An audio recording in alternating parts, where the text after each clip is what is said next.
hello. Welcome to the State of the Nation. My name is Henry SSALI, and before I start, as always, we wish to acknowledge this land on which the University of Toronto Alumni Association operates. For thousands of years, it has been the traditional land of the Huron-Wendat, the Seneca, and the Mississaugas of the Credit region. Today, this meeting place is still the home to many indigenous people from across the Turtle Island, and we are grateful to work on this land. I am indeed grateful to work on this land. And as you know, I'm not here by myself, but before I introduce my colleagues, this is the State of the Nation. Rifa Mwanga. We are deliberate, we are reasonable, we are uncensored. The State of the Nation with Henry SSALI.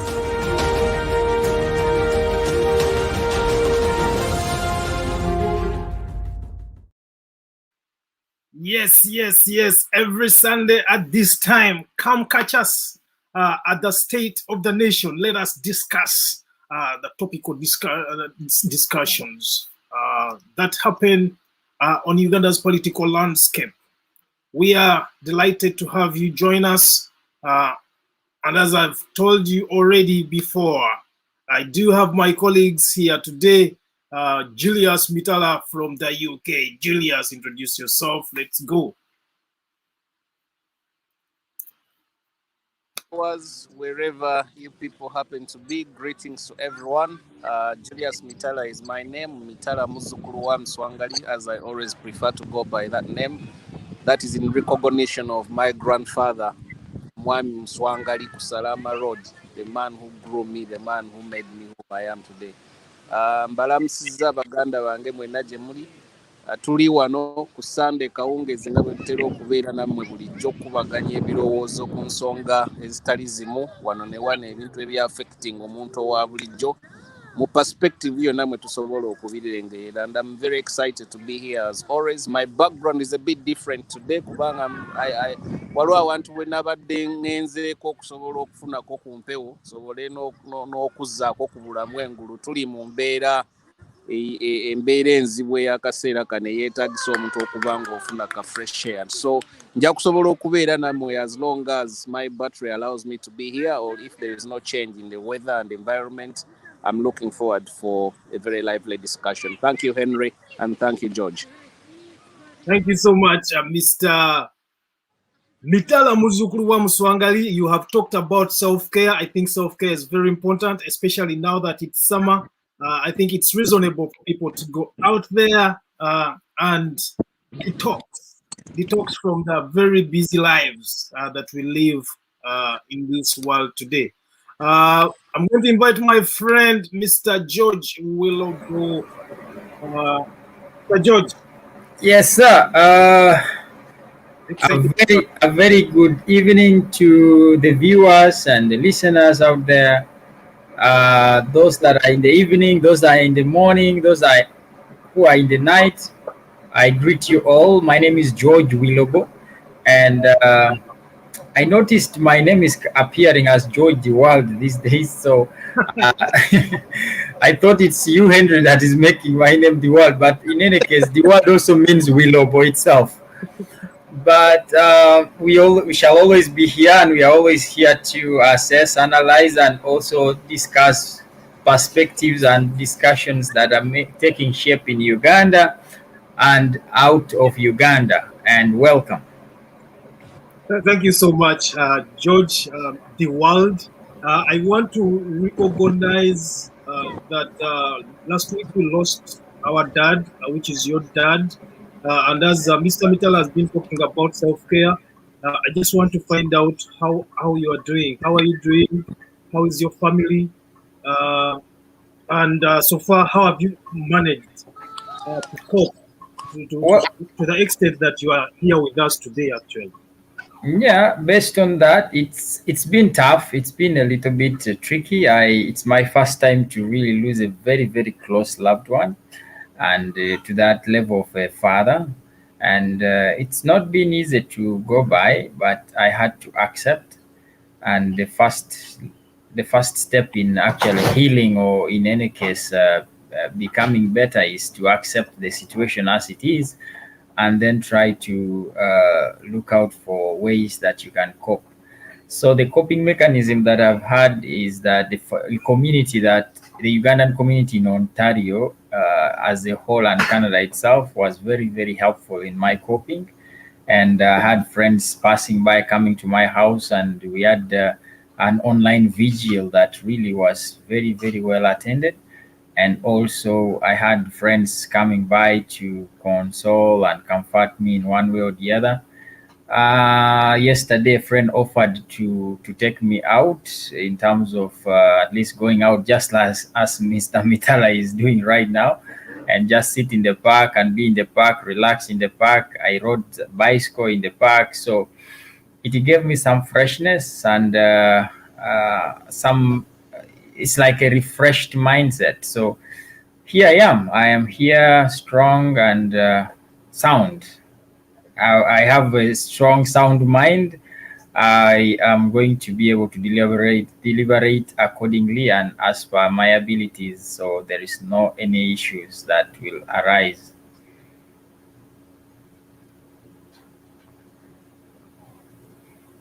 Thank you so much for that submission. Also, I want to thank you for being such a great leader in our community, because I say this as testimony. I attended the vigil of your late father, and I heard the testimonies from the different people, the people whose lives you have touched.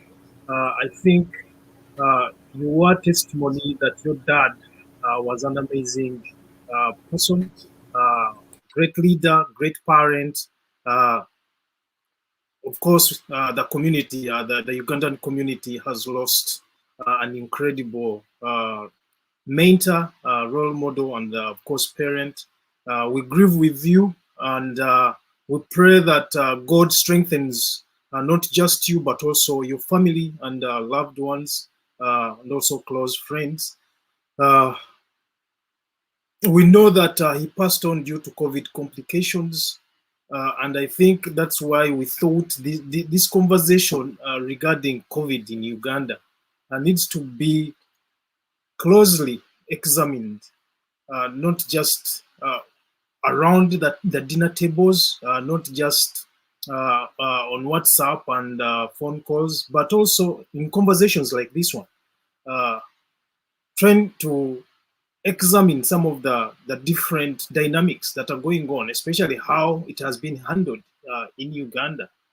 We had last weekend the president of Uganda pretty much condemning Africans for our lack of innovativeness. Pretty much indicting us for being imbecile, being people who are always like thinking about just sleep and stuff. I don't want to put words in his mouth, so I'm going to play some of the remarks that he made, and I just want to hear what your thoughts are on what he said, and how we can move forward, both as Ugandans in the diaspora, but also as Africans in general. Africans sleep too much. I have never believed in independence. Therefore, this unfortunate phenomenon where people have vaccines and they say, no, we must first vaccinate our own people. That's unfortunate, but I like it because it works you Africans.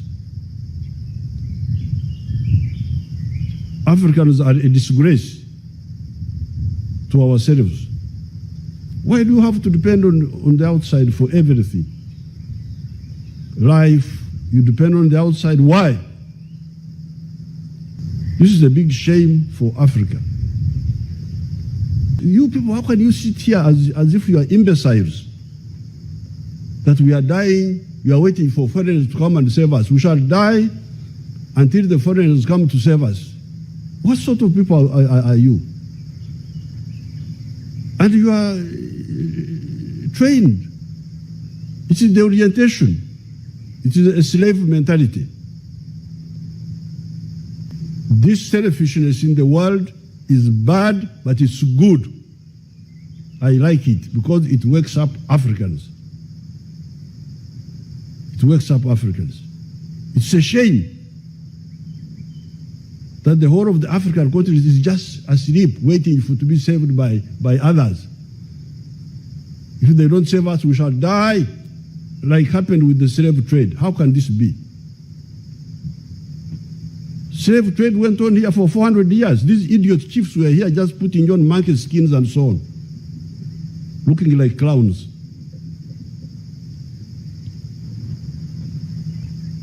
So therefore, although this is bad, but me, there is a good thing in it, to wake up the Africans. So I go back to the written speech now.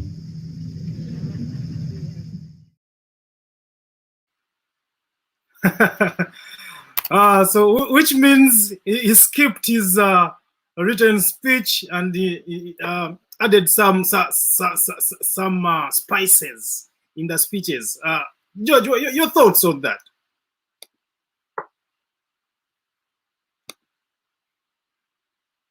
Unmute yourself. Sorry about that. President Museveni, it's not like previously when Museveni used to speak and keeps most of the words to himself.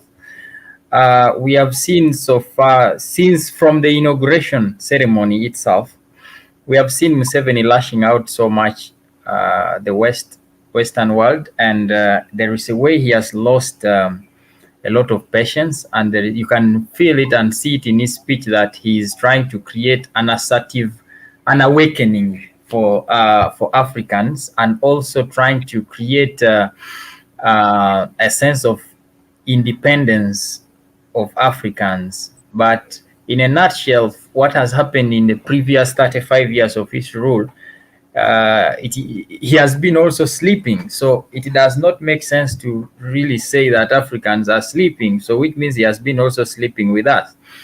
In actual sense, we are just in a crisis, and in a crisis, there is no way a neighbor will come and rescue you when the crisis inside their houses. So first of all, they have to take care of the crisis inside the house, in their own homes and houses, before they can reach out to you as a neighbor or as a on humanitarian grounds. So it means that African leaders must get serious. The speech of Museveni, President Museveni, with the experience and the longevity he has taken in power, it makes no, it is not serious at all, based on how he has been in power for quite a lot of time. He would have brought in the capacity, would have built capacity for research, for development, for scientific developments, and all these other attributes that he's talking about. Because if it is health, right now, in 35 years, he would have zeroed and made sure that all the super resources are getting diverted into health, security, into education and infrastructure, and all these other aspects that make up the livelihood of people. But if President Museveni is coming up to really criticize the West to that extent of calling Africans imbeciles and comparing them to the colonial, to the pre-colonial chiefs, traditional chiefs, as wearing monkey hides and skins and all these other things, it's very, very disappointing. Because for himself, he came in the time when at least there was some form of technology, there was civilization. At the time, those people were not civilized enough to understand certain aspects of the society. But now, President Museveni also, in his own speech, is also hitting on himself as sleeping, as an imbecile, as everything that he spoke about also relates to himself, because he is at the center and the center of power that has all the resources to make what he's talking about. So it does not hold water. It does not hold water. Do you agree, Mr. Musukuru Musonga? I think I personally I find the language of the president very sad. You know, it kind of disrespects the office of the president, and it also shows you the mentality of a man who doesn't have respect for other people, because you know, I think referring to leaders, I don't know how I can put it, but there is something that you've not gone into, and I think this was where he said that if the Europeans or if the Westerners or if the humanitarian community, if they apologized, if they made up and apologized to him, then he would be willing to forgive, and whatever they are offering him, he would be willing to take it at that point. I think I find those kind of things really regrettable, coming from a head of state, especially when we are dealing with a crisis of the magnitude that we are dealing with. I just don't understand Mr. Museveni. I don't understand what is his state of mind. I don't understand what is his mental state at the moment. We are seeing a man who is very angry. And as George has referenced it, I think right from the time of the elections, the man has been very, very angry. And I think his outbursts are consistently showing the demeanor of a man who is not at peace with himself. To an extent, I might take, I may agree with him to a small extent, because, ultimately, we do have quite a lot of resources in terms of human power, human capacity, in terms of people who are appropriately trained, in terms of people who are in research and medicine and things like that. And somebody would have hoped that at this point in time, at least, I think there would have been some kind of an African solution of some sort. There has been a sporadic kind of developments from Mauritius, from a few other countries, including our own, where people are trying to come up with some sorts of remedies that they claim that they have found a cure for the virus. The effectiveness of those remedies are not very known at the moment. So there is quite a lot of things that are going around that can be really very confusing. But yes, to that extent, that up to this point, as an African continent, we have not been able to come up with a solution to this problem. I think you can understand why the man might go into some form of lamentations. And I'm not saying that what he said or what he represents is actually, the correct approach. There is more that needs to be done. Last week when we were here, I made reference to the fact that, we were found, at least on the African continent, we were found, I think, coming from the pandemics that we had experienced before, things like Ebola, and so many other conditions that are broken out on the continent. The several African states had kind of organized themselves. They had put in place measures that could enable them to detect, pandemics and disasters of such a kind. But we are talking we have had a situation of more than, I think it's coming to more than a year and a half since the problem first emerged, amongst ourselves. And up to this time, all what we are left with is lamentations and shouting and abuses being hoarded around while people are actually dying. I think for me, I find that to be really very, very disappointing, and I think it shouldn't be coming from the person of the president of the country. I think you make a very good point, actually. But I also think George makes a very good point, and I think he actually challenges him in a different way. As someone who has been governing for more than 3 decades, where was he over the last 3 decades in building capacity, educational capacity, healthcare capacity, research capacity? Why are we 16 months into a pandemic? Why don't we even know what's really going on? And why are our people dying during the second variant of this virus, coronavirus, for example?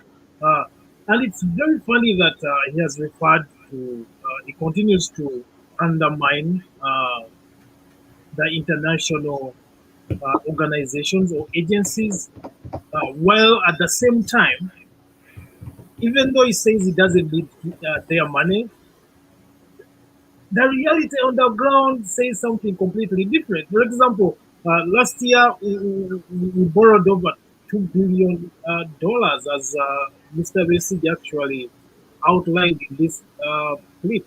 We borrowed last year nearly $2 billion that we borrowed last year for COVID, which was over and beyond what was in the budget. This was for the emergency, borrowing from World Bank, borrowing from IMF, borrowing from here in the, Stanbic, borrowing domestically for supplies and so on. We borrowed nearly $2 billion. Where did it go? And we were looking, and we were making noise. This is why I blame Ugandans more than even those who steal our money. Because we were making this noise, talking. But people are just docile. Nearly 1 trillion, 1,000 billion was taken to Mr. Museveni's home. And the country should demand. And it was said to be for secret work, classified expenditure. It's on record, it's in records of parliament. But we are in the middle of a pandemic. Doctors don't have protective equipment. There is no oxygen in the hospitals. Doctors are not being paid their allowances. The doctors are very few. But you have taken 1,000 billion. Ugandans are starving. Only 59 billion was given to buy food. 59 billion to buy food for starving Ugandans. 1,000 billion is taken to the home for secret work. What secret work? What secret work? What secret work? Who wants to respond to that? Well, I think I remember earlier on in our previous discussions with regards to the pandemic, I also noted and brought you the Auditor General's report, which actually outlined some of the irregularities. And remember, the Auditor General's report may not necessarily pick out the false accountabilities, but there are those that are outrightly stolen money that actually I tabled here. But what is so sad in all this and what is so strange is that after all is said and done, there is no body or there is no agency, whether it is because we have so many IGGs, we have so many Inspector General of Government Business in terms of corruption. We have the Office of the President, we have IGG, we have Nakalema. So we do not even understand who is in charge of. We have the Auditor General's office that also is in charge of making sure that but you may not understand what are the roles of these different entities of government, and yet they all must be able to provide accountability to Ugandans openly. And I really applaud the Auditor General that coming out with such a report that could outline irregularities, but there is nobody that is being held accountable to some of these irregularities in terms of stolen monies. Because the stolen money that Kizza Besigye is actually talking about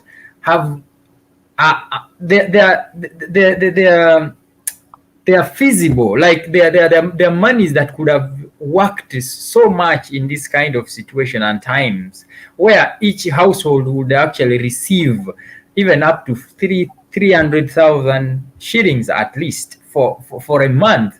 Each month, if Ugandans, if I was President Yoweri Kaguta Museveni Tibarofura, I would have these monies that they are talking about go into facilitating families of each household, at least if each household receives at least 300,000, I would feel very proud and know that I am doing a pro poor economy, a pro poor policy for the people of Uganda. Because these are lots of money. Even if you equate them statistically, you will find that giving out this money to these families would help them a lot. At least people are suffering and they have a lot of needs right now.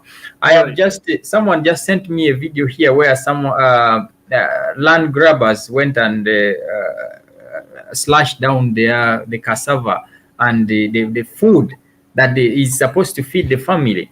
Now, such situations where people are no longer able to have the humanitarian heart to feel for others, to feel the suffering of others, to feel how hard situation and times are, but taking out money that is meant for the public good into your own family, into your own pocket, into doing your personal issues and things, it's really we have lost the humanitarian kind of being. Where is the Ubuntu philosophy? It's no longer right for somebody to think to feed the neighbor, but instead it is actually now it's survival for the fittest. If you can take out your share, your share of the loot, you take it and run away with it, and no one will question it, because after all, the person that has to question you also has taken a portion of the loot. So there is no accountability that trickles in from the top office downwards, and actually now the rot that is down here is even worse, and that's what Mr. Kizza Besigye is trying to emphasize. In all this, what do I see? I see a very paralyzed status in Uganda, where our leaders have lost touch with the population. Our leaders no longer have the power. People have positions but do not have the power to actually amend, to question, to do a lot of track tracing and making any accountabilities in terms of questioning the people responsible for this, some of these monies and some of these looted grants and donations and loans. Because this is money, after all. If it's a loan, the Ugandans, our grandchildren will have to pay it back. But also, if you see in the Western world, if this was happening in the Western world, I remember back when the guidelines and SOPs was launched in Uganda to handle the first wave of the COVID-19, the first person, one of the people that actually broke the rules and the guidelines that were set was the Minister of Health. Now, under normal circumstances, we had many government officials in, let's say, in Canada here, that actually resigned willingly without any public.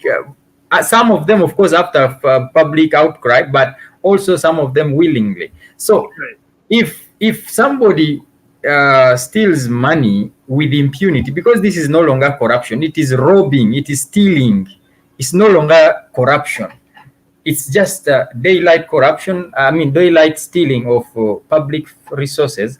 And when people are not questioned and nobody is able to come out with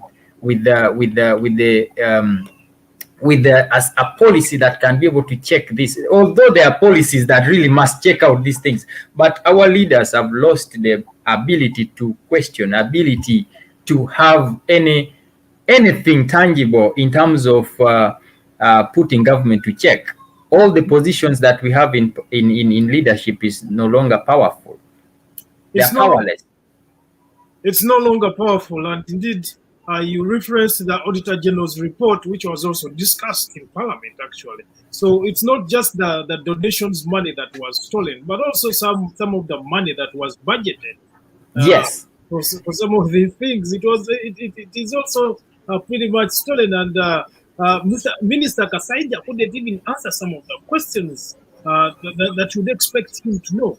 in regards to some of the money that was allocated to these events. For example, listen carefully to this conversation. I think we might have lost our colleague, Mitala, but we shall proceed.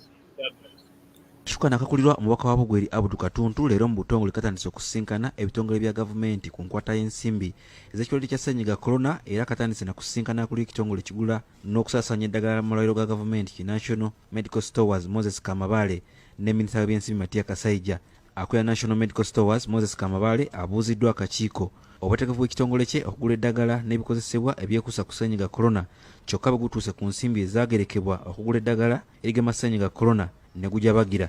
Ku nkomerero y'omwaka oguwedde olukiiko lw'eggwanga olukulu lwayisa embalirira y'ennyongereza ya bumbi 18 n'ekitundu okugulira bannayuganda eddagala erigema ssennyiga corona nga mu mateeka ekitongole kino kye kyalina okuligula kyokka ababaka kibabuuseeko akulira ekitongole kino bw'ategeezeza nti ensimbi zino tazirabangako era n'eddagala lyonna erigema ssennyiga corona Uganda lyekozesa livudde mbagabirizi ba buyambi. All the vaccines that we have received in our country, they do not include any one vaccine, any one dose that has been bought by government of Uganda money. All of it so far has been donations. Now the question that follows is the money we received last year, where is the money? Honorable Chair, the money was not voted on anyways, and I am constrained to answer that. Oluvannyuma kitegeerekeze nti ensimbi zino mu kifo ky'okugenda mu National Medical Stores ate minisitule y'ebyobulamu yazimaamira era ababaka be babuuzizza minisita Kasaija anyonyole oba ddala kituufu ensimbi obumbi 18 n'ekitundu baabuwa minisitule y'ebyobulamu mu kifo kya National Medical Stores okugula eddagala. Minisita ategeeza nti alina kusooka kuddayo ayongere okwetegereza. Who is messing up the Ugandans? Because this is suicide. This is genocide. Someone is committing genocide. People are dying in the hospitals. Someone is sitting on the money, which we passed so many months ago, and we don't have any vaccines. The issue is to get vaccines, whether it is through NMS or through the Ministry of Health. No, did you release the money? So no. We have not released any money at all. For quarter one. For vaccine last time. The last time? Yes. I will need to check on that one. I don't know whether it was. Yes. Okusinziira ku nampala wa gavumenti mu Parliament Thomas Tayebwa ensimbi ez'okugula eddagala erigema ssennyiga corona we ziri esoba ne mu bukadde 5 kyokka eddagala lino lifuuse lya bbula ku katale k'ensi yonna. Mu ngeri y'emu akakiiko kawuniikiridde bwe kakizudde nti ebbula ery'ebikozesebwa by'abasawo abajjanjaba ssennyiga corona mu malwaliro ga gavumenti erituusizza n'abamu ku basawo okukwatibwa ssennyiga corona oluusi n'abamu okufa livudde ku bbula lya ssente ezibitambuza okuva mu materekero ga National Medical Stores okubibunyisa amalwaliro ga gavumenti. Okusinziira ku Moses Kamabale ebikozesebwa abasawo n'abajjanjabi weebiri mu bungi kyokka minisitule y'ebyobulamu yeesuuliddeyo ogwannagamba n'ensimbi ezibitambuza tezirabikako. Ntunga sabbuuni akozesebwa mu malwaliro okulongoosa ebifo mubeera abalwadde baffe bano oba mwe baba isolatingira byetaaga okuba nga birongoosebwa ebintu bye twetaaga nga biri mu NMS bitudde. Tutadde ekinyiga ku minisita wa finance okusobola okulaba ng'abaako kyakola era naye yama munaku 6 okubaako budgets za meetinga okusobozesa National Medical Store okutuusa ebikozesebwa mu misoso gy'ebyalo nekibanga ne masks z'abasawo zonna eno bazina naye eri tezibazifuna. Abasawo bali kufa mu kujjanjaba abantu baffe, abalwadde ne bafa kati tujja kutuuka nga eggwanga liringa teriko mwasirizi. Ssentebe w'akakiiko kano Abudu Katuntu ategeeza nti okunoonyereza kwabwe bwe kunaggwerako nga waliwo akayawulo mu byobulamu bya Uganda ebibadde bigegedde. Naye kaakati wano tetunoonya ani omukyamu twagala kutereeza buvunaanyizibwa bw'akakiiko kano tulabe nti tufuna solution. Yuda Musisi, BBC Telefina. Should we be hopeful that there's going to be accountability for all the monies that have been either swindled or lost somewhere within?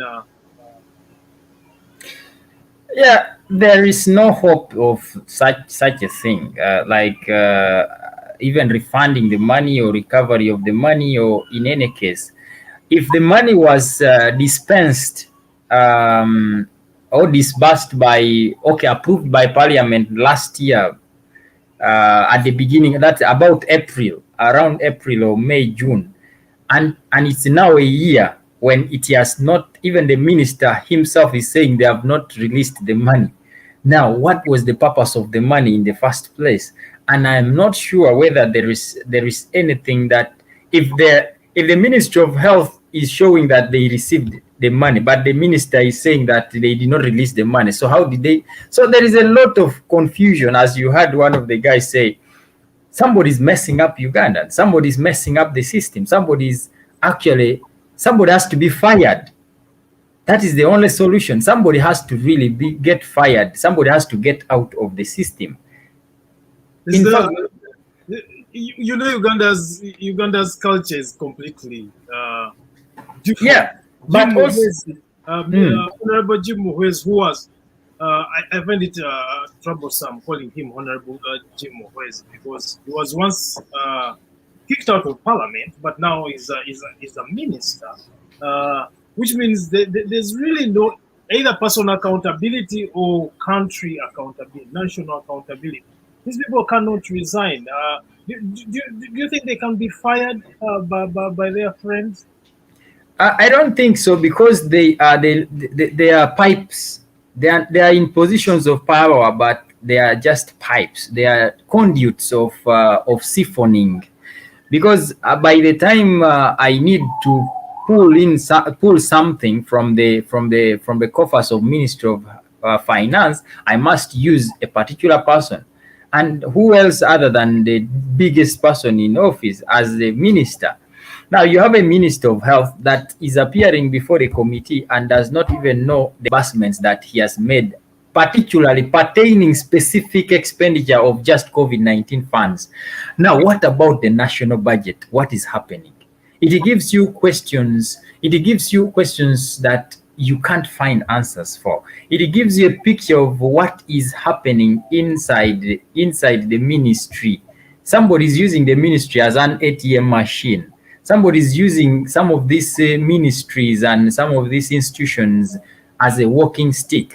So basically, you may not even say they need to stay there. They just need to get out of the positions. But because they lack the integrity already, they cannot even, they do not have the moral, like the morale, or even the little bit of you have the moral courage to yes, to even do such a thing. Because if the moment they do such a thing, we have seen people, traditional leaders recently, one of them resigning, in the Muslim leaders resigning, and the society comes out and start questioning. But actually, the morale to resign jeopardizes the authority. So resigning also is a risk. Being there actually is the one that contentiously, in fact, is the one that is a solution. Because if you leave, it will raise suspicions. However, in all this, when all this is said and done, we get back to the humanitarian level.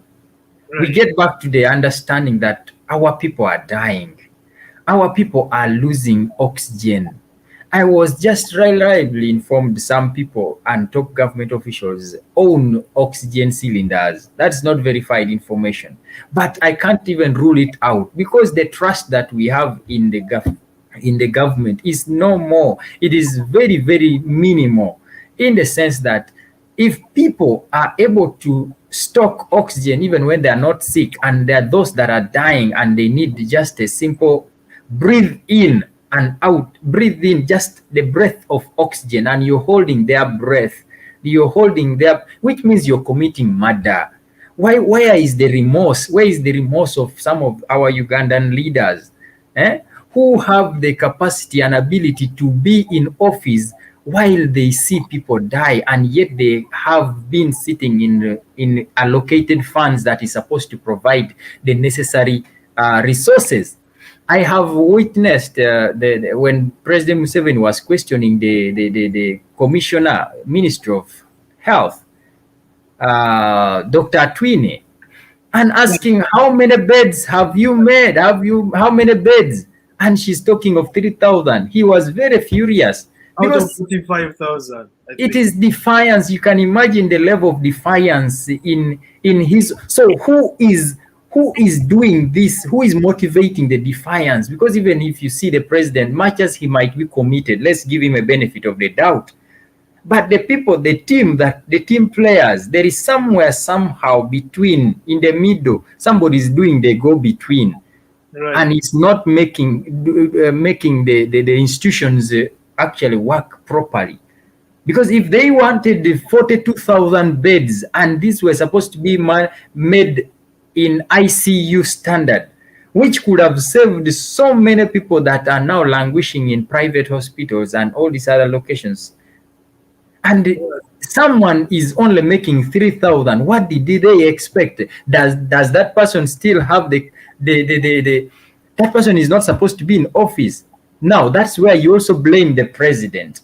The president, after somebody not blundering to that extent and not delivering to that level, the target, and then you still have the capacity to trust them with the manning the situation, then you start doubting also the authority. So actually the Ugandan system, it's top bottom.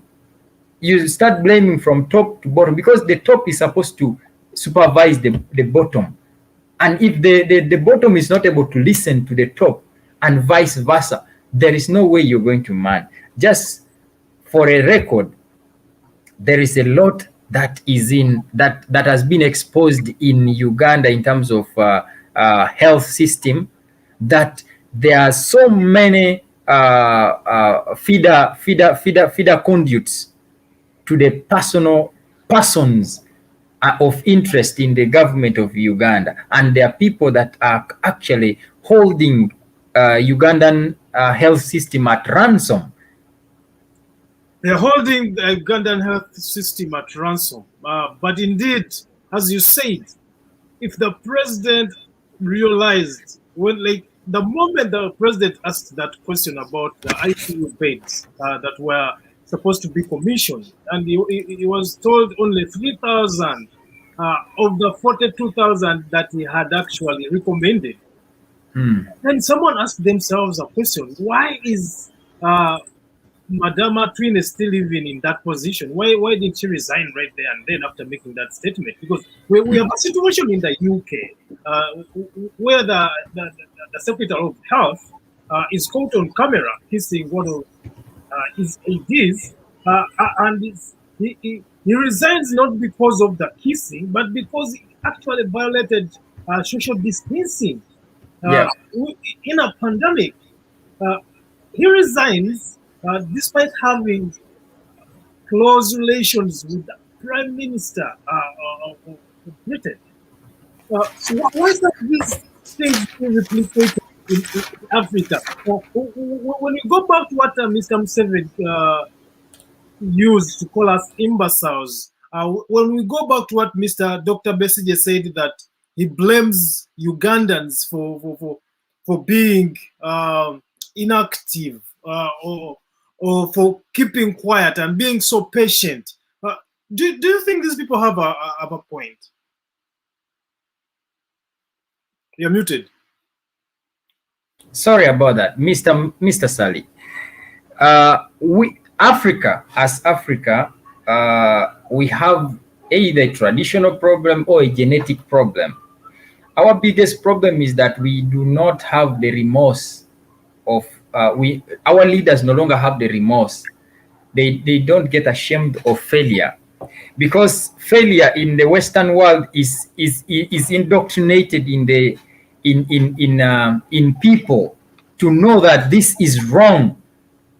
Even when you're in the subway and you jump the line, you feel the guilt, and that is how the Western world trains the mind. Now in Africa, it is survival for the fittest. Each one wants to surpass someone, the other, by hook or crook. It has completely depolarized the moral, the society, the moral of the society, the morals of the society. Right. So the society actually, right now, even when you talk of corruption, you look at the population and the society itself. The society is corrupt also. So you cannot breed corruption and expect to chase out corruption, because the society in Uganda breeds the corrupt mind. Because even in school itself, someone has to bribe to get into school. First of all, someone has to pay money to somebody to get an admission into school.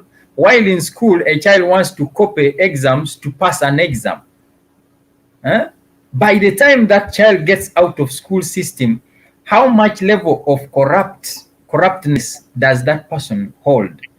Right. In the sense that now all that is pouring into the society that is already corrupted from the leadership.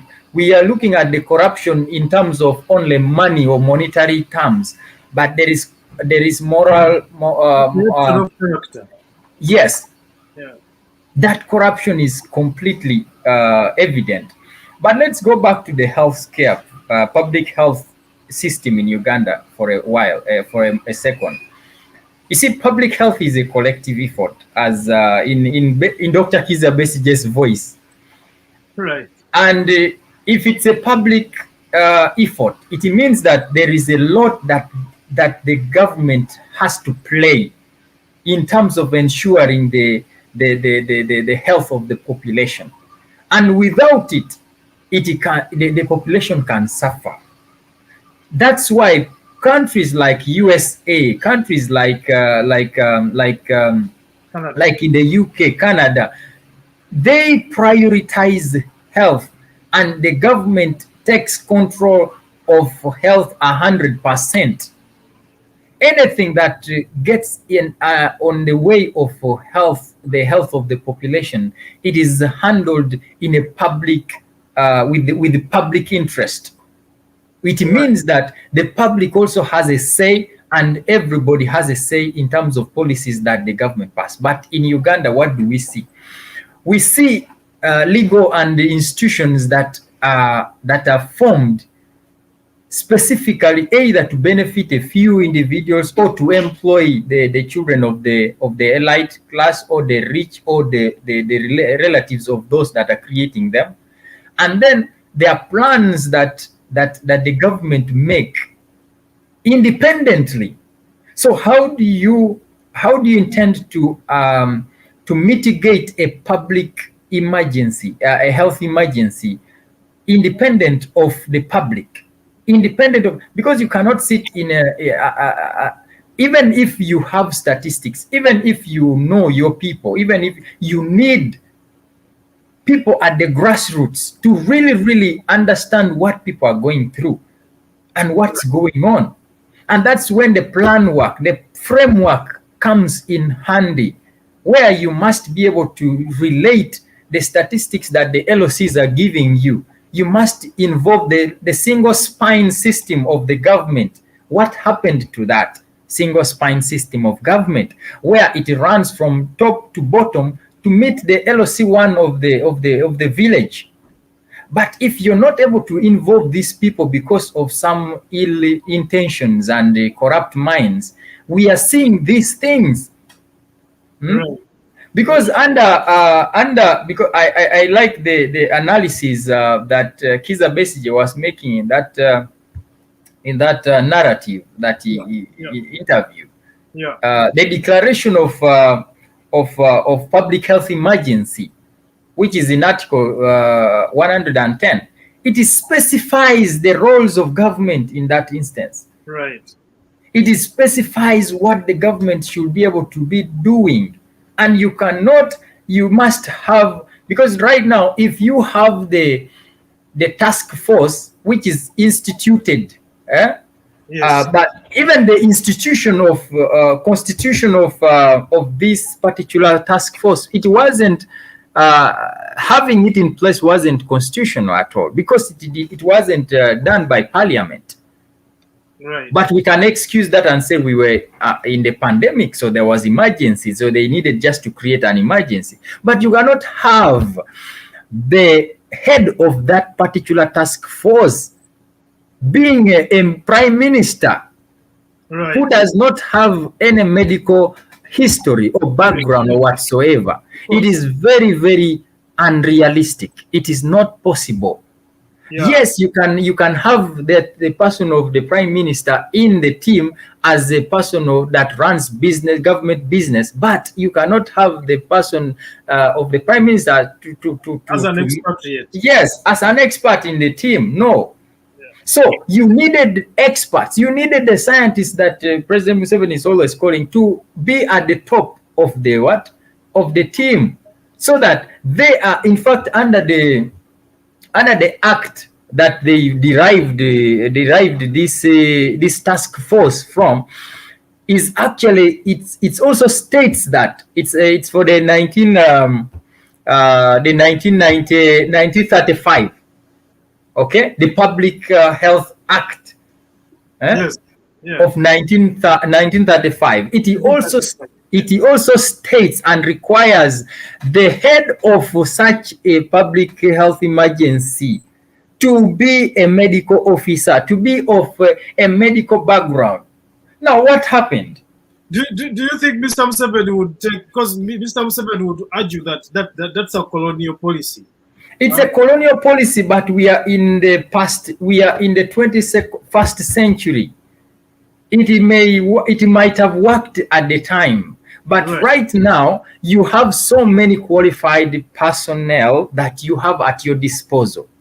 You have so many people that can put their brains together to salvage the country from the pandemic or from the emergency. However, because of partisan kind of politics, and you see the health, just as I was listening to the American politics, health is politics. There is a lot, because it's public health, so you cannot divide the two. So the politics is in the health. That's why we have Obamacare. Today, another president wants to replace another healthcare system with what they feel can work. So they feel the health sector is what drives politics, because when people are well, they will always be happy and support the government and make everything flow very smoothly. When the health sector is in status, the government will be able to. But the worst thing that has happened to our government is being unable.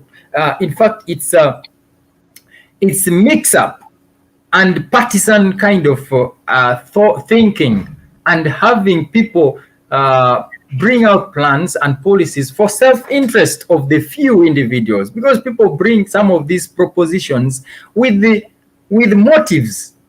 Of course. So they want to, of course, also satisfy their motives, and the self-interest comes at the forefront before the public interest, which is very wrong. It is wrong, indeed. It is wrong. So, in a nutshell, we have God will help us. Of course, Uganda is not new to troubles and emergencies like of this kind, but this one was it was worst. Okay. However, Uganda will pull through. However, there are lots of things to learn from in this whole situation, and because our leaders have failed and they are no longer able to learn from the past, from how we handled Ebola, the failures that we had and the strength that we had for handling Ebola, for example, because Uganda has been ranked among the best countries in the world for handling of a pandemic, and a pandemic to the level of Ebola, and Ebola was very contagious and very deadly and dangerous. So if the country was able to be recognized internationally to that level, what did we do differently at the time of the Ebola pandemic that we are not doing right now? Right. Yes, we have created and worked out our way, because there was a report that was released by September 2020, recognizing Uganda as one of the countries in the world that has handled the COVID-19 pandemic very well, actually. Why? Because they came out very, very fast to mitigate all the influx of people and all the social distancing, the lockdown, and all this other cooperation from the people, because this was a distant disease that had crept into the country, and they locked down and they worked on it, but there was laxity afterwards. They did lock down, indeed. They did lock down very early along during the pandemic. It's also worth mentioning that even though they actually did lock out early, there are certain steps that were missed, especially during the pandemic. For example, there was no tracing because people want massively testing. There was no vaccinating, especially, well, at that time there was no vaccine yet, but now that the vaccine has been found and they have bought some vaccinations for the people, it's very interesting to learn that some of that vaccination has been duplicated for sale, and some people are actually selling forged vaccinations. So even the people who ended up being vaccinated twice, on top of having a lot of vaccine hesitancy within our communities in Uganda, those people actually believed in the vaccination, decided that we are going to take the vaccination. Some of the people were forced by their companies, of course, ended up taking forged vaccinations, and apparently they were nabbed or caught by the office of the monitoring at the State House monitoring office, I think.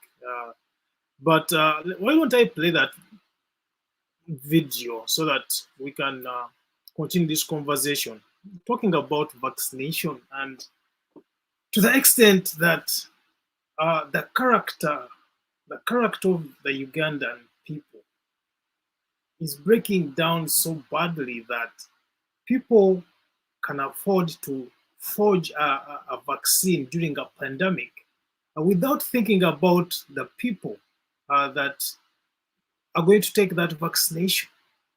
I think it's very disheartening. But worst of all, actually, you see, before we go there, even this vaccination was it was a success, actually. But what makes it very, very strange is the fact that the Ministry of Finance is unable to verify the source of because the money that the truth is, they found out that the money that bought the vaccine that we are currently that got depleted or got used up came from the grants and donations. Now, how about the money that was allocated specifically for purchase of the vaccines?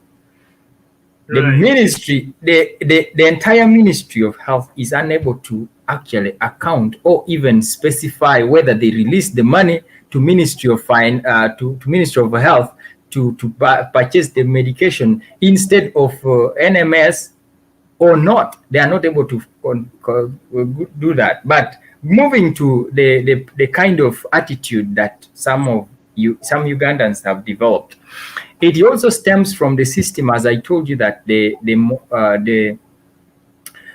kind of mindset that we have, the corrupt mindset that we have nurtured in Uganda, is really, really too. It has lost even a way that you can describe it, because if someone has the ability to counterfeit a vaccine, and not knowing who is going to take this vaccine, whether his loved one or a relative. For context purposes, can I play that video so that the people who are following us can understand where we are getting this conversation? Just a moment. This is the state of the nation. Rifa Mwanga. We are deliberate, we are reasonable, we are uncensored. The state of the nation with Henry SSALI.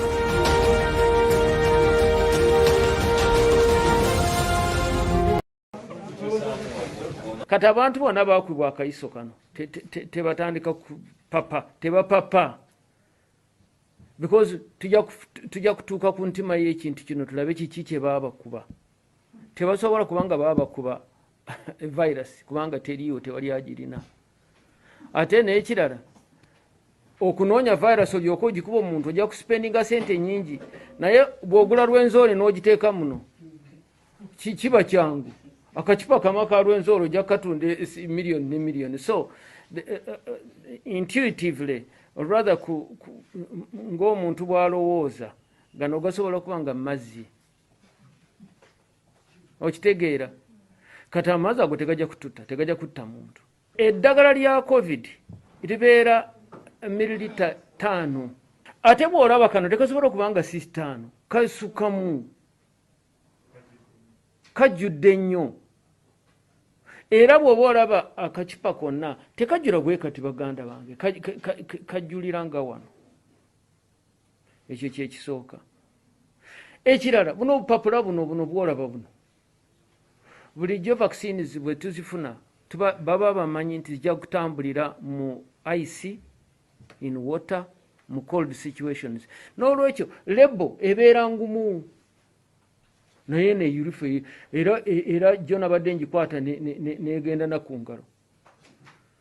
Kati ate wano akakipa wano ku mutwe nga kafumise ate nga kalinga emwe erinaku nga super glue or something like that eri awo. N'olaba nti ddala waliwo eyayingiddemu nakulungutana n'akola byakola sibitegeera. Ebyo bituleeta naye sayansi ekirungi kya sayansi kiri nti bajja kutubuulira baaki eno yavaawa muno mu kakipa mulimu ki babitubuulire nja kubabuulira. My question is, why do you think this gentleman came out without actually finding out the details of the forged or the counterfeit vaccine? Well, Mr. Henry, it stems from how our systems operate. You see, our systems operate in such a way that they deal with post-mortem other than the cause and the preventions. So most of our leaders, they do not have, I fail to understand whether they know what they're doing or they do it deliberately to just hoodwink people. Because first of all, a highly regarded or a highly customized and highly protected vaccines in terms of, in the context of the pandemic, would have its way into the national medical stores and then get out of the national medical stores and dispatched, and then also have its way to be vaccinated to the people without anyone noticing, and then coming out on the media to now say, oh, we have arrested, we have found out that 800 vials or 800 people were vaccinated with the counterfeit vaccines. That is actually the first person to be arrested is that very person speaking that. Exactly. How do they know they are 800? Only 800, first of all. How do they know the numbers? So, in a nutshell, according to what I understand best with how these vaccines are handled, you cannot have access to these vaccines if you do not have prior clearances of certain levels.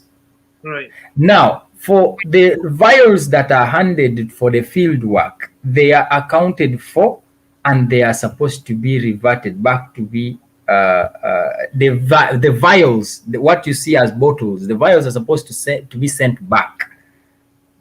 Okay, so they do not just dispose of them just like that. You take the vials and return the vials that you've used as in the vaccination. One for one, one for one. That is how it is. Now, how this counterfeit finds themselves amongst or amidst a pile of other vaccines that are meant to be used beats an understanding of there must the counterfeit, the culprit is not far away. Right. The culprit is within. How does an ordinary Ugandan, even if we are lamenting that Ugandans have lost morals and all this, how do they even have the ability to penetrate the system to that level? It means that you cannot beat the system if you don't know the system. So the system exterminator is within. So does it surprise you that this issue was brought up by the personnel, the State House personnel? For me, I would think that in my own analysis, I would think that most of the Uganda, some of these things have happened in the past, and the same culprits are the ones that are doing the same thing, because it is. I remember there was a time when they also did hepatitis B vaccines, and they counterfeited the hepatitis B vaccines. So which means these are people who have the technical know-how and the technical know-who. They have both at hand to be able to penetrate and infiltrate the system. Now, having to come like to the public to notify the public about this was not necessary. It would instead alarm the public and create another way of mistrust or distrust between the public and the government. So people will not be able to trust what they are going to consume in terms of vaccines. It is going to create a vaccine phobia. Yeah, it's going to increase vaccine hesitancy, which is already a problem. Exactly. So in so doing, they would investigate and come out with a thorough, conclusive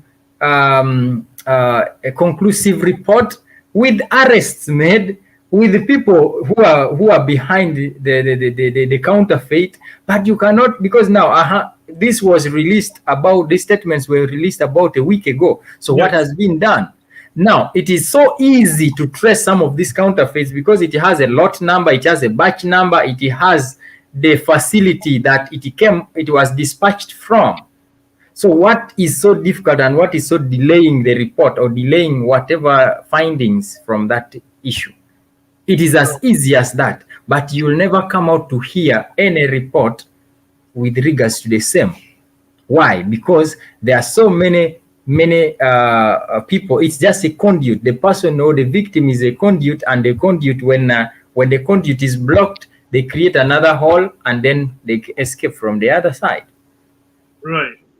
So how do we do? How do we proceed from these kinds of conversations? Because I would want to argue that this is probably one of the reasons that some people have ended up in ICUs. And as you have already mentioned, that there's only 3,000 ICU beds in the entire country.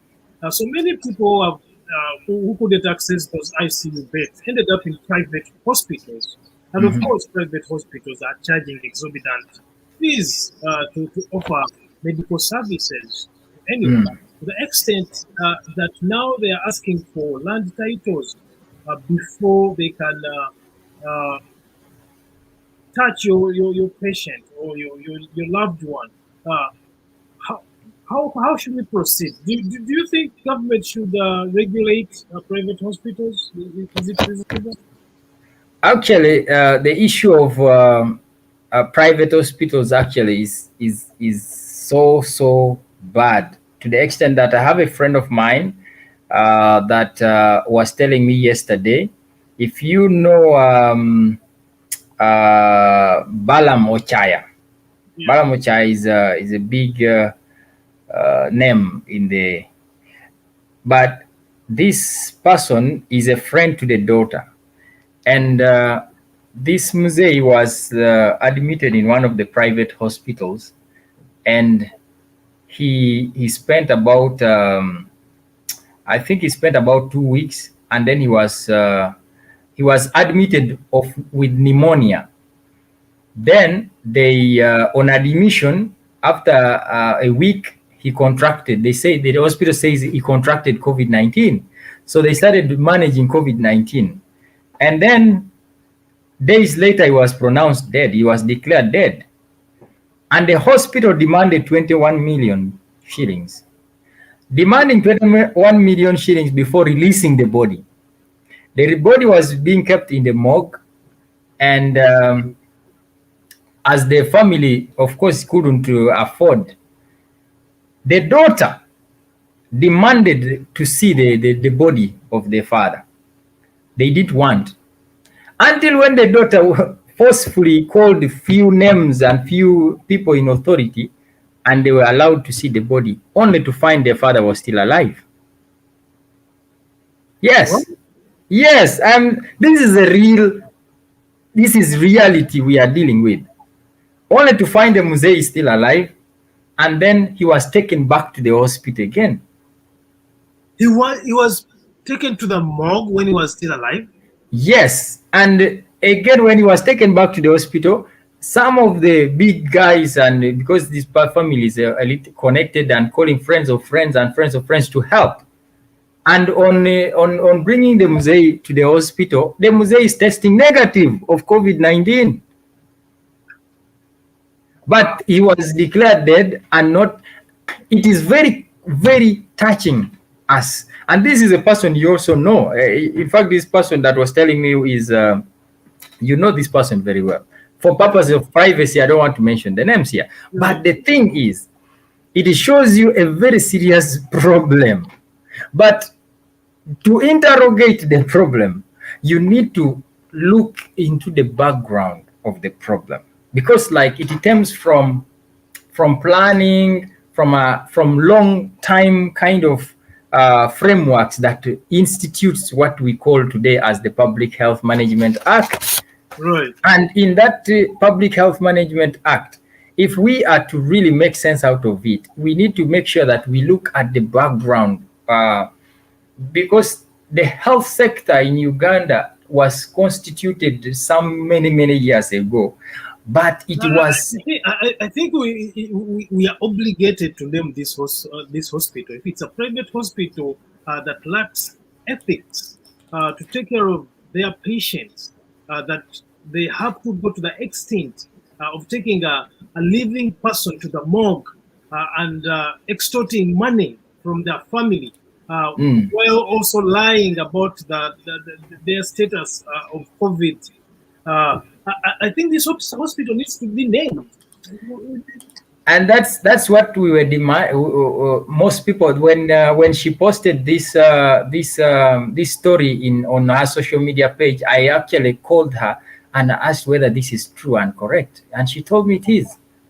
She does not just want to name the hospital because of very many reasons, because anything can happen to you in Uganda. Right. This is a very serious matter, and it can create a very serious issue for you. We can't protect these hospitals. Are they even supposed to be in operation? Do they have the license to operate? Because if they do have the license to operate, they should be following the health ethics. Yeah. It's unfortunate that Mitala has left, because as a lawyer, he probably would have. Yeah, the medical ethics has been replaced by the monetary needs of the individuals in whom we consider as second to God.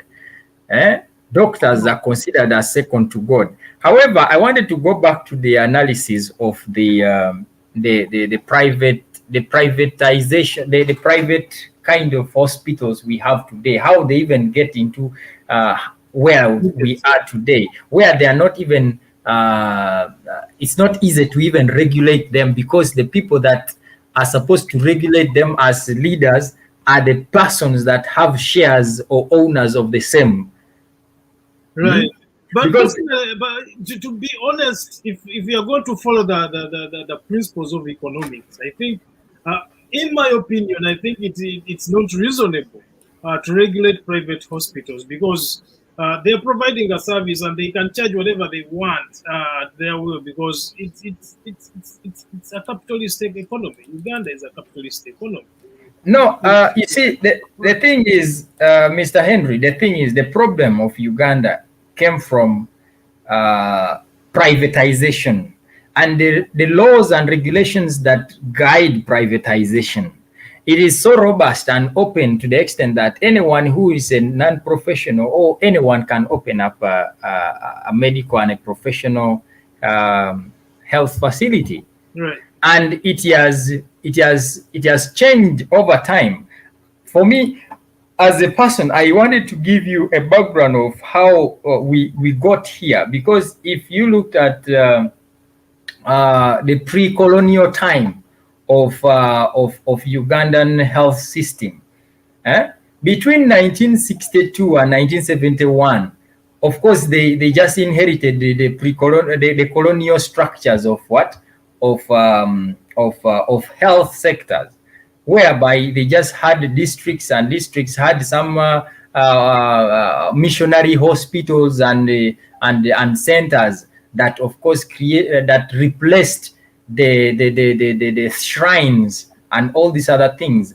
But also, in between 1971 and 86, it is now the time where there was a very serious collapse of state as Uganda because of the violence, the political violence, and that was a means time and all this other. So some of the people that funded the healthcare in Uganda, of course, fled and left Uganda.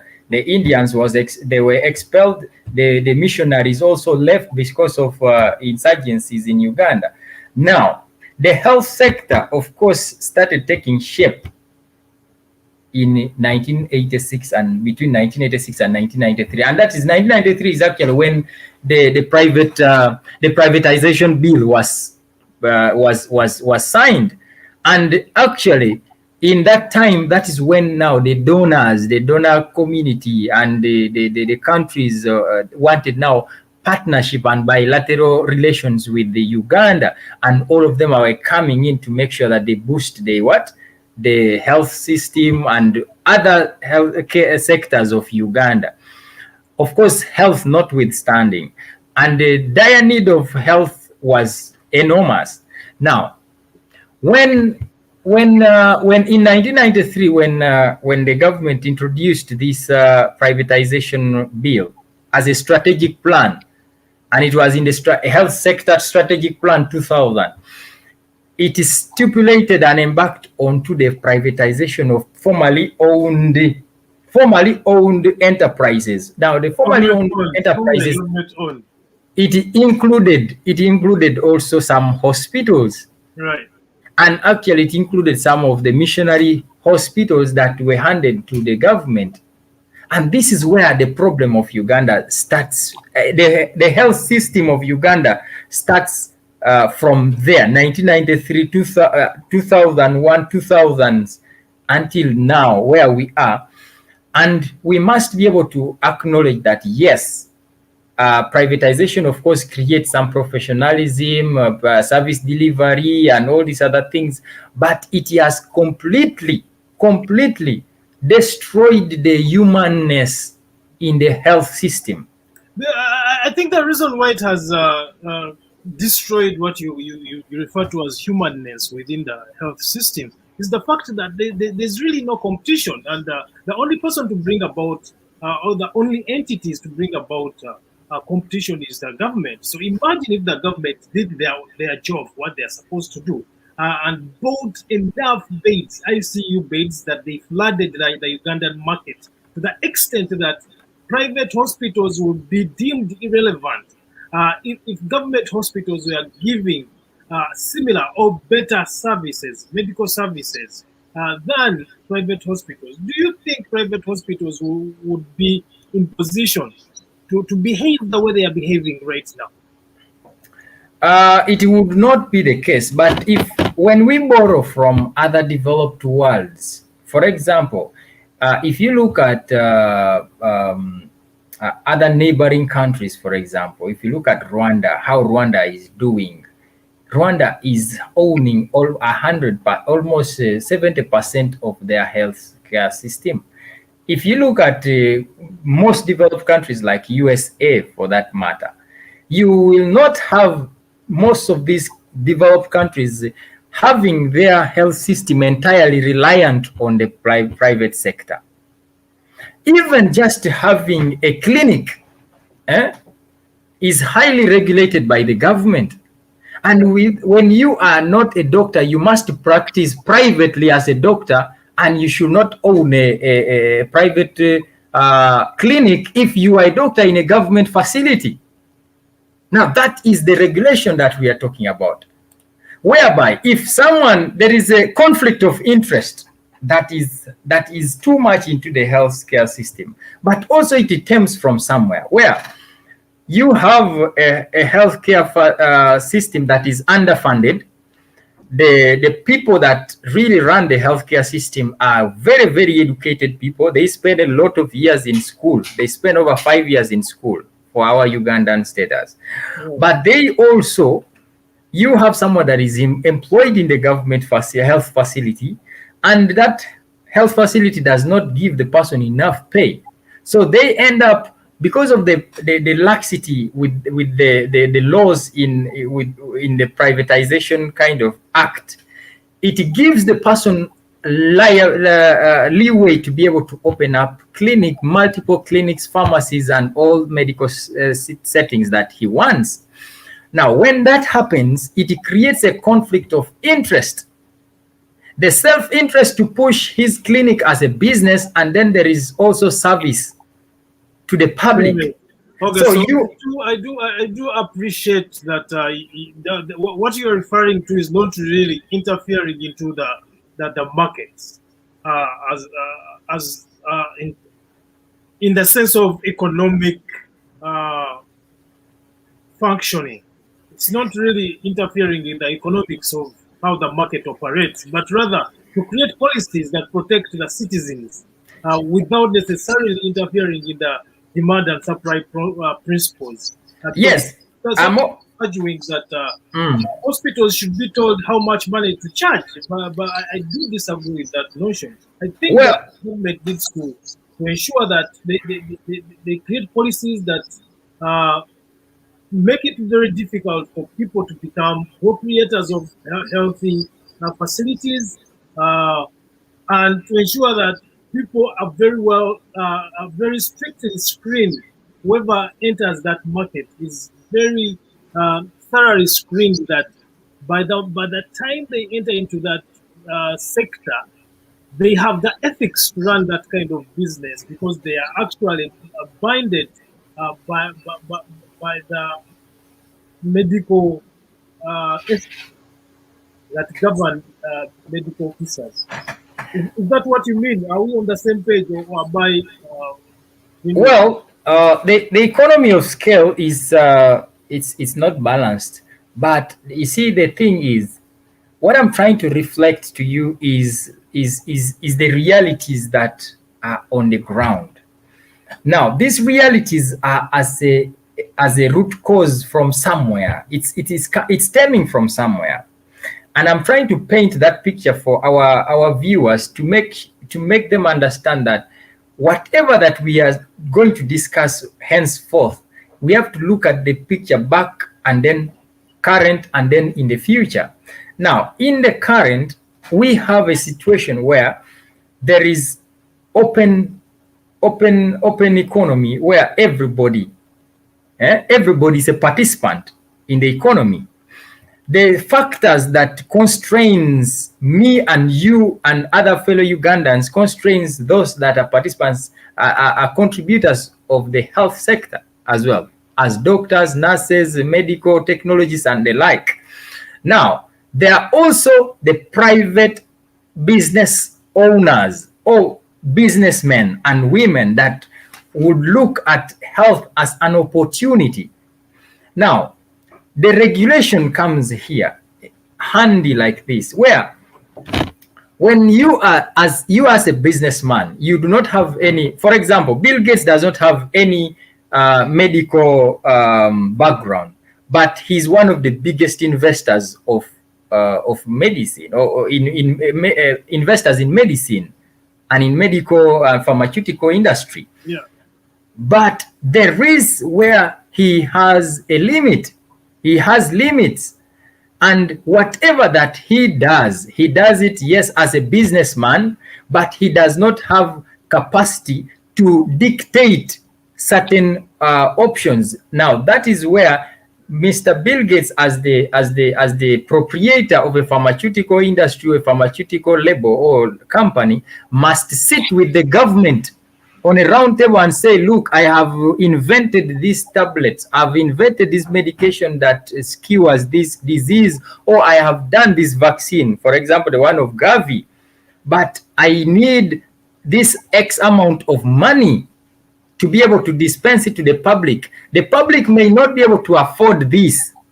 Now the government has to come in to discuss with Mr. Gates and say, look, we shall subsidize, we shall buy the vaccines on behalf of the public or the people, and then either give it for free to the population or reduce the price by 80%. Now that is the kind of regulation. Number two, another type of regulation would be having the businessman understand that there are standards. The standard operating procedures for operating as a health center would be that the person because now if you are serving the people, there are categories of people as well. Right. So as a businessman, of course, the government may not be able to regulate who to serve and who not to serve. I can choose my market niche based on my business needs. So basically, you may not be able to regulate that, but what you can regulate is the ability of access to, say, for example, in North America, if you go to a doctor, the doctor will not give you medication. The doctor will only prescribe. Right. And then you go to the next step to be able to access drugs. Even when you go to a private run and operated health facility here in North America, you will not receive medication. You will have to go to the public, a private-owned pharmacy that has regulated drugs also from the government. So you see the ties of regulations. So you do not have dominancy of monopoly. So what you would be doing as a government is to disintegrate monopoly for service. The monopoly of service by the private individuals marginalize people. It marginalizes service delivery. But also as a government, number three, you must be able to make sure the health facilities and the public health care system is very strong. Whereby if I walked into the hospital today, there must be drugs. There must be equipment to treat me. There must be all required items that I need to be well. Now, what is happening in Uganda is most people have seen that most people have become businessmen, of course. They have seen a business and a money opportunity in the healthcare system. And because of the weakness in the healthcare system of Uganda, they have opted to create a solution outside the government. So those that are in the government are not able to improve the facilities and the equipments in the government and provide medication in the government, but with the self-interest of making sure that the private and the public will go to their private hospitals to access healthcare services. So if only... Yeah, I think what you're describing is something that is implemented by government, but these are suggestions that must be made by legislators. This has to go on the floor of parliament, be discussed, proposed, first of all be proposed, discussed and voted upon. When it becomes law, then the government is obliged. It is supposed to implement it. Why do you think this hasn't gone to the floor of parliament yet? Now, to be honest with you, the last time they approved, there are two approvals that were made in the public sector Public Health Sector Management Act, which is, there were two categories of laws that were adopted in 1996. The first category, of course, was the purpose of that category was to ensure the availability of healthcare services at all times, and efficiency and cost-effective drugs in the country. Okay. The second category, of course, of the three laws were adopted in 1996. Now, these ones, of course, spelled out the licensing procedure, supervision, disciplining, and general control for different categories of professionals in the health sector. Now, this was the last time in 1996, this was the last time the laws governing private sector were done. Okay. Now, since then, in fact, at the time, the issues were non-professionals who were not able to having ability to open up clinics. And since then, this has not changed. This has not changed. And this long experience of privatized healthcare in Uganda, it has given, of course, evidence of very high costs of healthcare services, and very less efficiency in terms of handling, because you can go to a medical facility, a private medical facility, even when you have flu, they will make you test for typhoid. Right. You get this, the problem. But because you want to be healthy, you must oblige to the fact that they are asking you, they're requesting that. There is also less service and bureaucracy. Bureaucracy, yeah. And the worst of all is the one I've just described, profiteering. Yes. They want profit on everything that concerns the health, which is contrary to what we would expect. Now, it is that Privatization Act and the laws that govern it, the privatization of healthcare derives its laws and governing guidelines from the Privatization Act, which actually requires amendment. Because right now, the private sector, the private healthcare sector is autonomous. They do not have very strong systems that make them accountable. And that's why the people in the government, I've mentioned this before, the people in government and the strong businessmen have seen the opportunity and the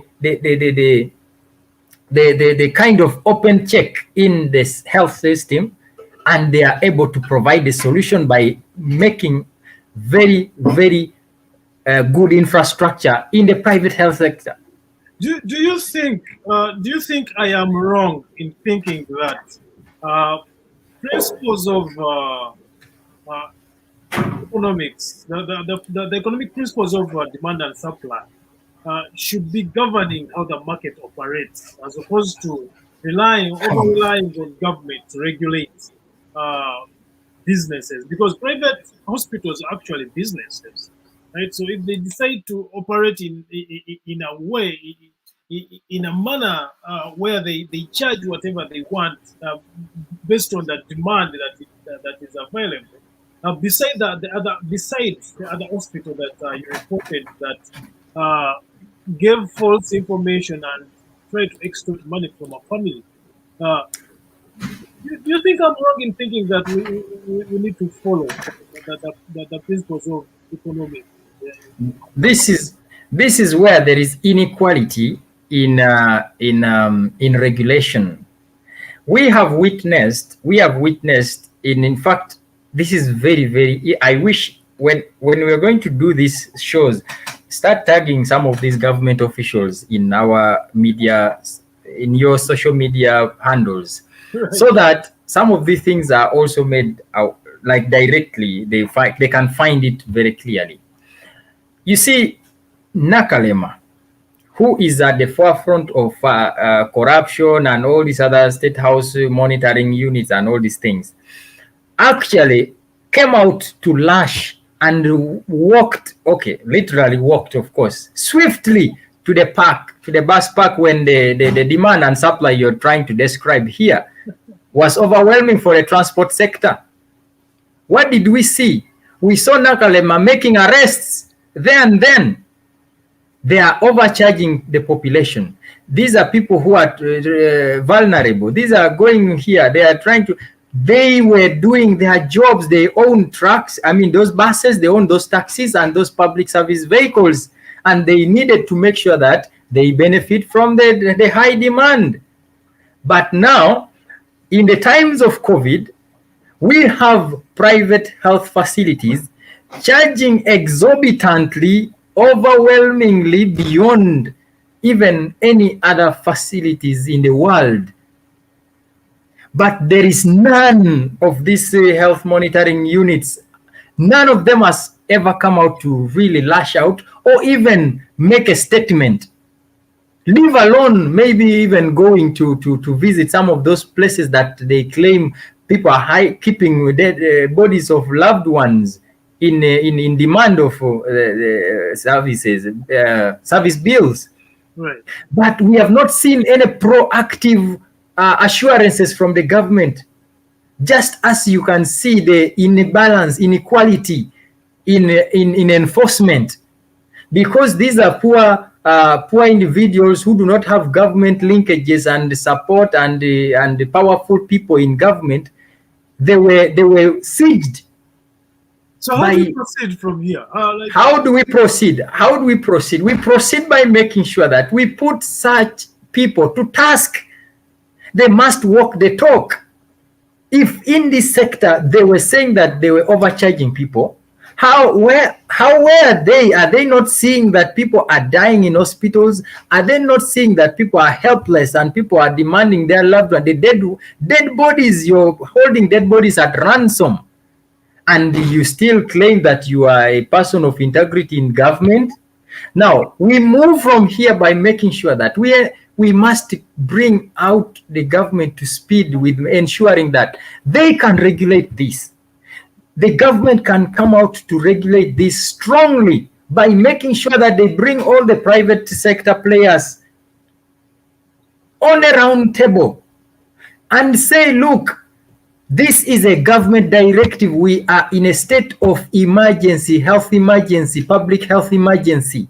So as from quoting from the Public Health Emergency Act of 1935, right, if we must be able to resonate with the population, we must serve the population according to these guidelines. So they must create the SOPs for the private sector-led health facilities and say we shall, because what's the difference between these private health facilities in treating COVID with those that are missionary led facilities?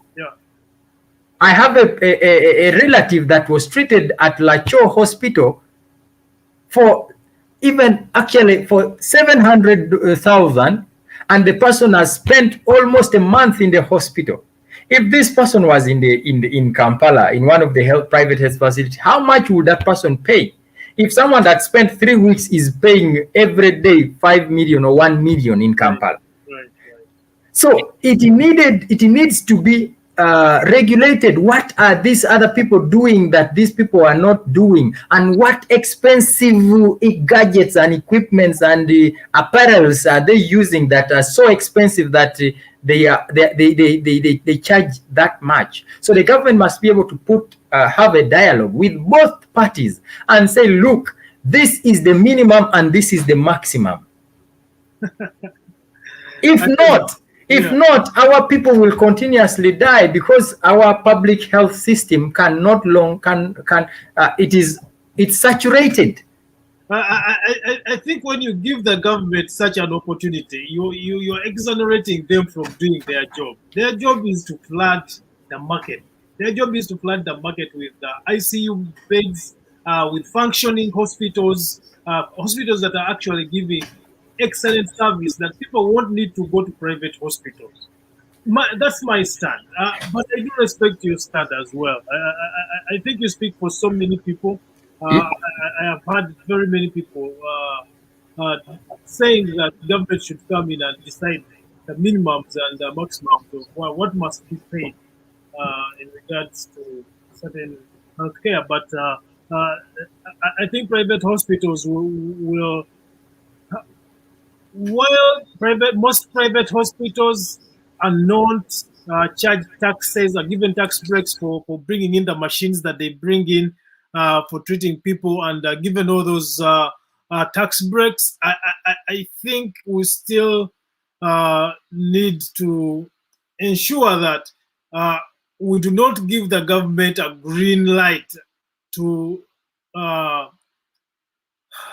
randomly regulate businesses, because after the health sector, what we are going to see is we are going to see government going to other sectors regulating businesses, and that will repel, I think.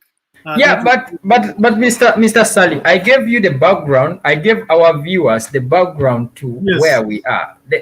It stems from somewhere. The biggest mistake that the government of President Yoweri Museveni made was to privatize everything. Right. Out of 139 state-owned enterprises and facilities, there were only 34 that remained. So so everything was sold to themselves. Exactly. They're running it now. And that is where the problem comes from. So right now, that's a public. There's a conflict of interest then, because if they actually sold those entities, the former government entities or parastatals to themselves, then how do we realistically expect them to actually regulate them? Now, private sector-led economy is good. It boosts economy. It is proven fact. Okay. However, even if you say the private-led economies of other countries, for example, if you look at USA, for instance, right, that's capitalism. They have very stringent systems in place. For you to be an investor investing in the healthcare system, you must meet very many standard operating procedures. It is not about regulating, like right now, why I say we must be able to have the minimum and the maximum is because we are in a state of emergency, healthcare emergency. Right. But under normal circumstances, it is policy that must be able to regulate some of these healthcare facilities. I think the US, I think when we compare the US to Uganda, we might be comparing oranges to apples, because the thing, as you have already said, these entities that were sold, they were sold to the same people who are working in government. In the US, you can't do that. When you're in government, if you decide to go into government, you cannot directly own an hospital that you have bought from the government. That would be a conflict of interest. So they already have those policies that you're talking about that should be in place to regulate who establishes a health facility, how do government practitioners relate to the private sector. Of course, the US system is not as perfect as you know, especially the healthcare system of the US. Of course, it has its own flaws, just like our Canadian system does have its own flaws, but it's more effective because of the policies that govern who buys what. If you're working for government, are you supposed to buy a certain thing or not? Yes. Yeah. And also, you look at this situation also, for me, actually comparing US and gives us perspective.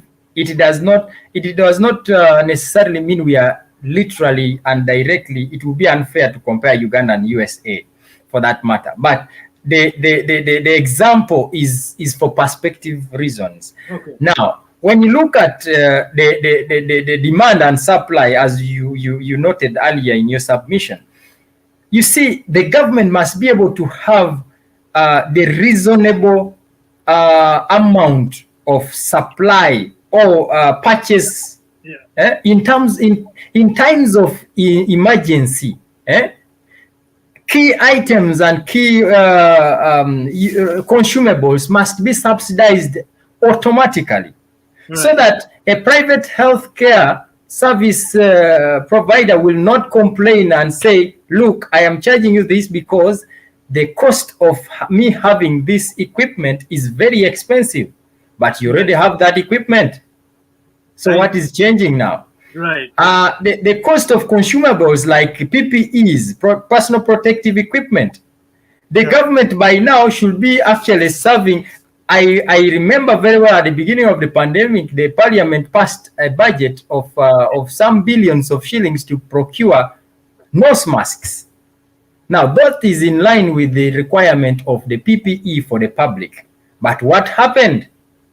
You get that? So in a nutshell, the consumables must be provided to some of these private facilities. We have seen in other countries where the government is kicking in. In Rwanda, for example, it is supporting their healthcare systems with all the necessary PPEs that is required.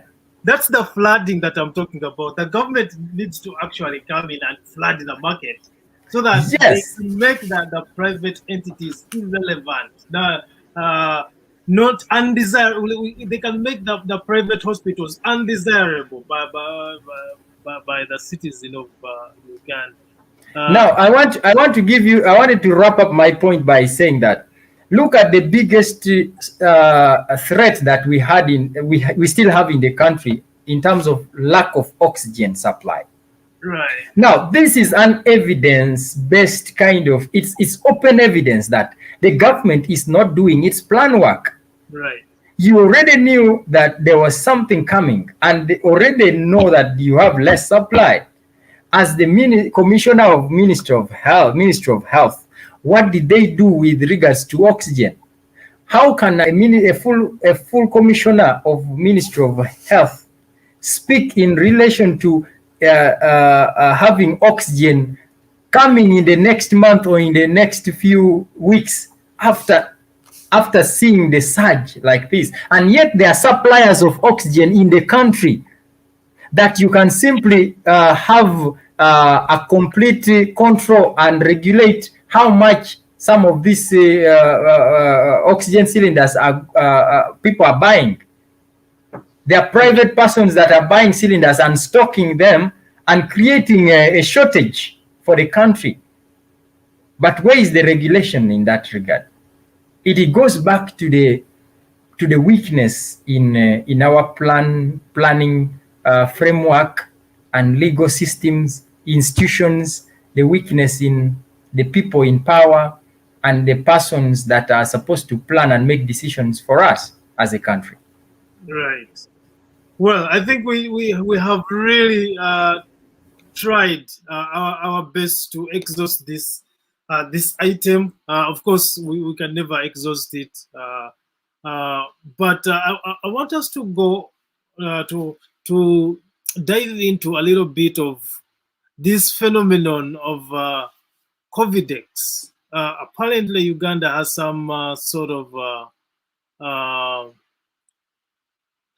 I don't want to call it the medicine, but I think it's some kind of hub that is working on or like that is minimizing the severity of COVID-19, which has been approved by government actually to be given to people at a very minimal price actually.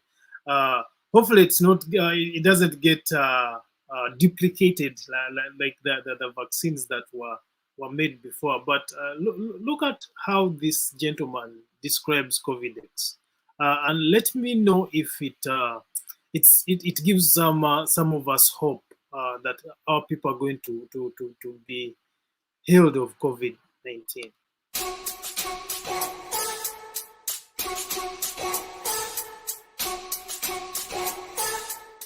I'm Professor Gwang Patrick Engeo. Today I'm here to share with you how best you can use our product called COVIDEX.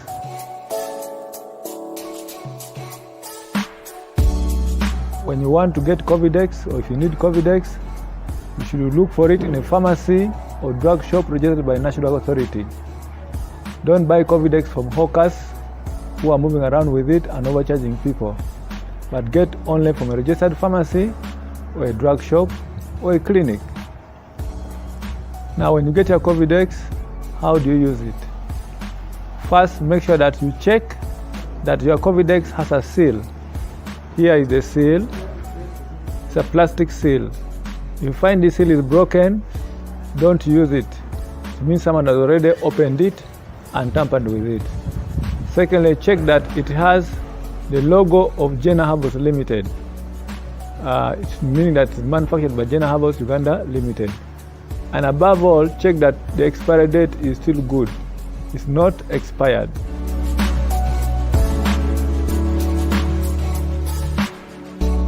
So when you get your COVIDEX, hold it with one hand like this. Hold the cover with the second hand and then turn it to break the seal.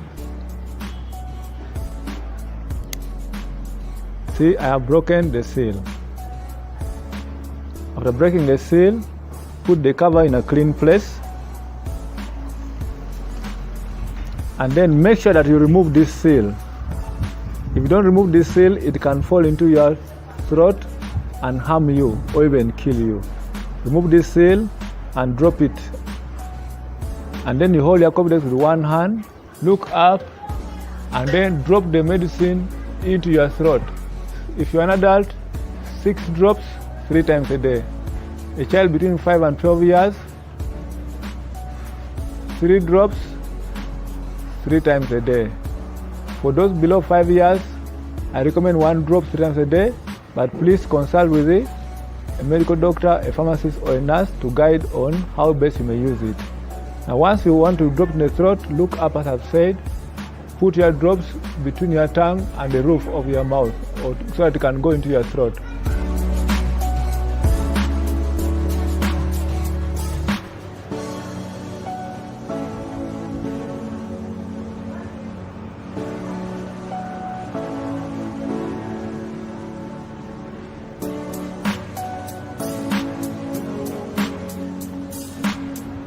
Hold it between your mouth, your tongue and the roof of your mouth as long as possible and release it slowly into your throat. When you release slowly into your throat, it helps the drug to stay longer in your throat, increasing contact time between your throat and between the medicine and the virus in the throat. That helps to clear the mucus quickly and also helps to kill the virus faster. Now once you have done that, you can repeat it 3 times a day, meaning every 8 hours you repeat it and should take it for 7 days. When you start using it early enough, you only need 3 bottles within 7 days and you'll have recovered. However, if you have delayed start the medicine and some of your systems are no longer functioning well, you may need it for a longer time, like 14 days. But most patients recover within 5 to 7 days, recover their energies and they can start working. But others may need up to 14 days in case they have delayed beginning this treatment. After using it, after putting the 6 drops or 3 drops or 1 drop into your throat, get the cover, close your COVIDEX properly, and then store it in a safe place away from children. There's more information about COVIDEX in our leaflet that's available on our website www.jenaherbalsproducts.com.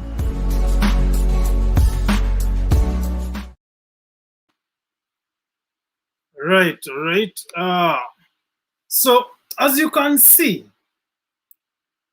this herb seems to be working for Ugandans. It hasn't been approved by the World Health Organization, but many Ugandans are giving testimony that it has worked for them. Should Ugandans have hope that COVID-19 is going to be beaten? So, personally, I have hope, and Ugandans, we are very resilient. Our immune system also supports us so much, but most importantly, our bodies are used to herbal products like that. And based on the reputation and the level of knowledge that Mr. Mweu comes with, I have no doubt that the herbal it doesn't work. It works very well, because actually my sister, who is also right now having COVID, she's she has been discharged from the hospital, but she's in constant use of that COVIDEX as of today. So I also strongly believe that there is a lot of hope at the end of the tunnel, and I believe that Ugandans have capacity.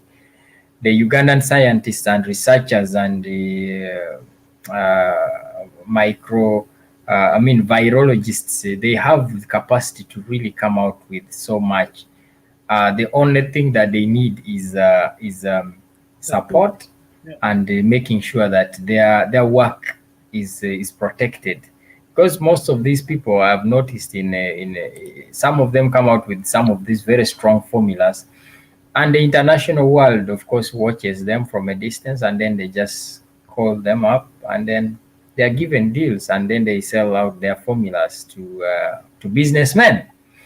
So such a formula would be worth billions of money. But if only everybody around the world actually had a heart like Mr. Engweo, because the level of knowledge he has, the knowledge is very, very gifted naturally. As a scientist, is gifted. He has a gifted hand in medicine. So what I'm hearing from you is that Dr. Ngeo is an asset to Uganda. Is he being protected as an asset?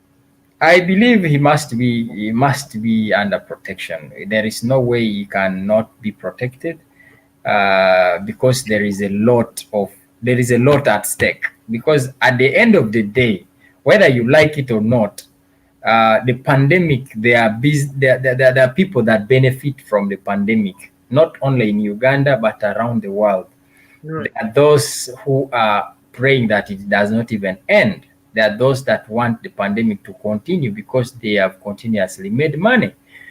And in so doing, people that come out with such strong solutions and quick solutions are a threat. A threat, because how much does a vaccine, for example, cost? And how much investments do you think has gone into development of the vaccine? And how much and how many investors do you think are in the investment into the vaccine? So there is a lot of people and a group of business people that Mr. Ngweo or Professor Ngweo is a threat to. So he has to be under total protection by the state, but also I would feel that our government should feel extremely proud that we have such people. Given the opportunity, they can do so much and a lot for our own people, and at a very low cost. And what is so challenging in this whole story of COVIDEX is that you have a product that was launched, and you have the business-minded persons and the corrupt-minded people purchasing in large quantities to create a shortage. Now, when they create a shortage, of course, they create less option for the population. Right. So what does the population resort to? The population have to go to the facilities that they own or the solutions that they provide. Now, this is some form of like a suicidal kind of mindset of our people these days, where somebody intentionally limits someone from accessing healthcare service in the name of accessing a drug or that kind of droplet that Mr. Ngweo presented to us. And I also feel that you said that you hope it does not get counterfeited. That product has already been, there's some evidence of counterfeit in the market, where it was specifically emphasizing to 3 key issues in that bottle: the plastic seal, the logo of the herbal their company, the herbal company logo, and then the in the label there is the expiry and the batch number and then the manufacturing date. Now, those are three key important information that he was specifying. So meaning that someone can also counterfeit the same, but if you find one that the seal is already open, which means it is tampered with or it is counterfeit. Yeah. So Ugandans or people are always quick to look for an opportunity because COVIDEX is highly recommended and highly talked about as a remedy. Most people have come out to also see that there is business in counterfeiting it so that they can have quick money as well, which is also bad, which is extremely bad. However, to answer your question directly, there is a very, very high hope in that COVIDEX, and it has made most people testify positively. And there is a very good review for that COVIDEX, and it is under review by CDC and World Health Organization. You never know, we can have a world breakthrough for COVID in Uganda, and yet there is also a vaccine that is on stage 4 under the requirement for World Health Organization. So you never know, we may have a very serious breakthrough in terms of treatment for COVID-19 in Uganda. That would be amazing. That would be really good for both for the people who have suffered a lot during this Delta scourge variant, but also for the Africans. My question is whether the World Health Organization and the CDC are going to move swiftly in approving these medications if they are indeed on the right path to creating, to producing something that is going to save the world. Hopefully they do not end up manipulating the formulas and taking them to use them themselves.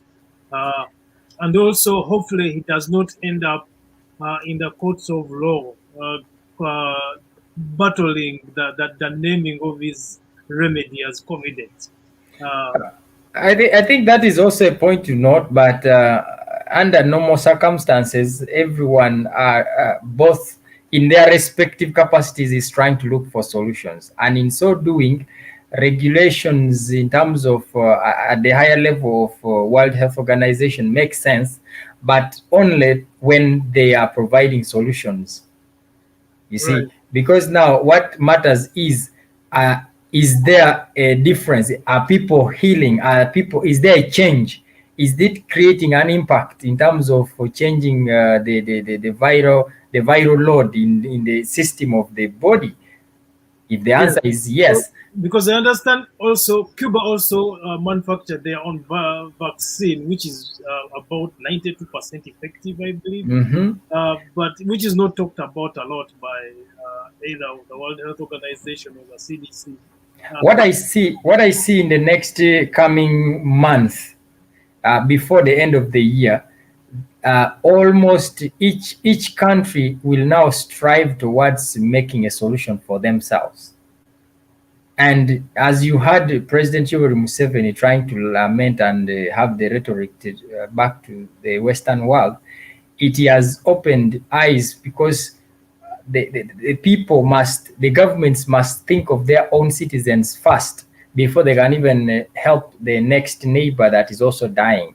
So in case of an accident in a plane or in the water, your safety comes before the safety of your neighbor.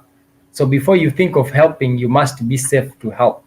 So in a nutshell, it is clear, the message is clear that, look, Africans, we must also fight to ensure we have our own solutions. So those solutions are COVIDEX is part of such solutions. In Mauritius, that the president of Mauritius at the first wave of COVID-19 in Africa, he also recommended and actually rolled out the vast population intake of a herbal concoction.